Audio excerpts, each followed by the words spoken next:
Kachori পানার recipe তো অনেক খেয়েছো, কিন্তু একবার এভাবে কচুরি পানার ফুলের পাকোড়া বানিয়ে খেয়ে দেখো।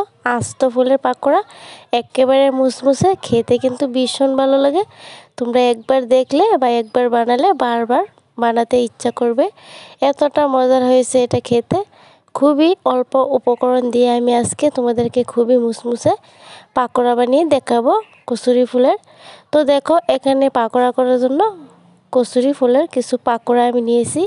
তো ভালোভাবে এগুলোকে আমি পরিষ্কার করে নিয়েছি। তো এখন আমি এগুলোকে ধুয়ে নিব জল দিয়ে। তো ভিডিওটা স্কিপ করবে না, ফুল ভিডিওটা দেখবে।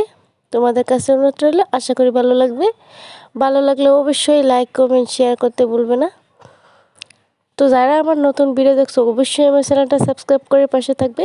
তো যারা আমার পুরনো বন্ধু তাদেরকে অসংখ্য ধন্যবাদ আমার ভিডিওটা দেখার জন্য। তো দেখতেই পাচ্ছ, তো আমি এইভাবে সবগুলো কচুরি পানা ফুল আমি ভালোভাবে ধুয়ে আমি একটা থালাতে উঠিয়ে নিব। তো দেখো, আমি সবগুলো উঠিয়ে থালাতে নিয়েছি। তো এখন আমি ব্যাটারটা তৈরি করে নিব পাকোড়া করার জন্য। তো দেখো, একটা বাটি নিয়ে নিছি। তো বাটির মধ্যে দিয়ে দেবো 1 চামচ বেসন, আর দিয়ে দেবো 1 চামচ চালের গুঁড়ি।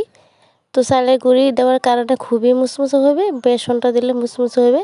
তো এখন আমি দিয়ে দেবো পেঁয়াজ বাটা। তো অবশ্যই তোমরা পেঁয়াজ বাটাটা দিবে, তাহলে খেতে ভালো লাগবে। তো প্রথমতে দিয়ে দেবো গরম মশলার গুঁড়ো। তো তারপরে দিয়ে দেবো জিরে গুঁড়ো, আর দিয়ে দিব লঙ্কার গুঁড়ো, আর দিয়ে দিব হলুদ গুঁড়ো, দিয়ে দিব লবণ। তো জালটা তোমাদের পছন্দ অনুযায়ী খাবে। তো যেহেতু পকোড়া বানাবো সেজন্য অল্প জালটা বেশি করে দিয়েছি, তাহলে খেতে ভালো লাগবে। তো এখন আমি অল্প জল দিয়ে ভালোভাবে ব্যাটারটা ফেটিয়ে নিব। তো এতটা মজার হয়েছে খেতে, এটা তোমরা একবার বানালে বারবার বানিয়ে খাবে।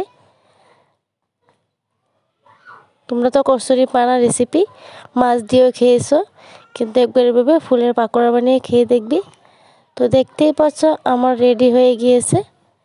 তো আমি ব্যাটারটা একেবারে ফেটিয়ে নিয়েছি। তো এখন আমি কচুরি পানার ফুল 2টে বা 3টে 4টেও একসাথে দিতে পারো। তো আমি 3টে 2টে করে এইভাবে আমি ফুলের গায়ে আমি ব্যাটারটা লাগিয়ে নিব।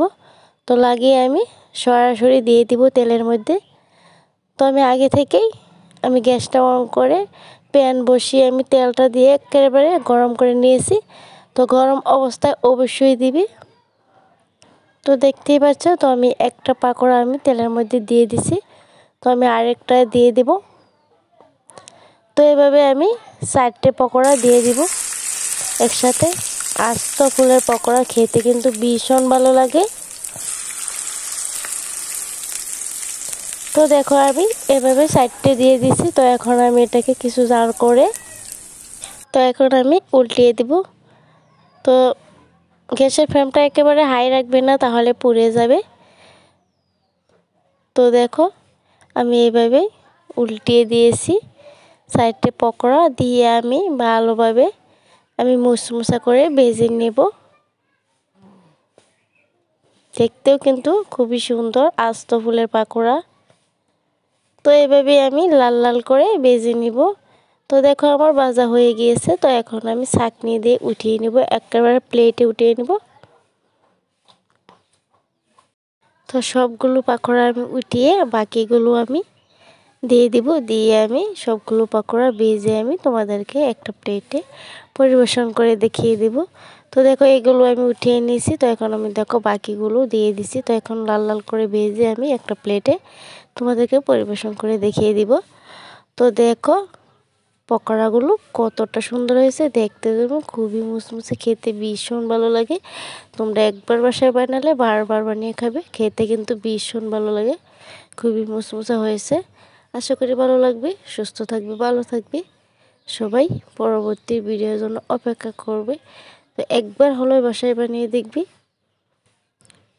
খেতে কিন্তু ভীষণ ভালো লাগে। আজকের মতন এখানে বিদায়।